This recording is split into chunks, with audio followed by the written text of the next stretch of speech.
Enaya kashankichik yachakuhuna, kay ñawpaq videopi tapuykarqa, tapuytaq ahinata nisharqa.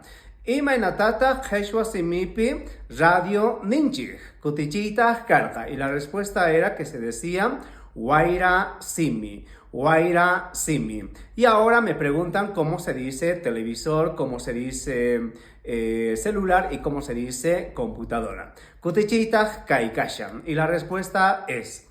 Dijimos que radio se dice Wayra Simi, Wayra Simi. Televisor se dice Karu Kawana, Karu Kawana.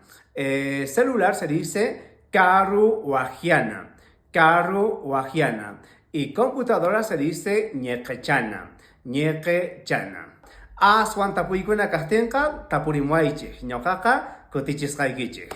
Y si hay muchas preguntas, díganmelo que yo les estaré dando las respuestas. Y no se olviden que este mes de septiembre estaré en la ciudad de La Paz y en la ciudad de Santa Cruz trayendo el material correspondiente de quechua para que ustedes puedan aprender bastante vocabulario. Que aquí también está cómo se dice radio, cómo se dice televisor, cómo se dice computadora y teléfono. Ajina kaspaqa yachakujuna as kamayakachun, tinkunakama.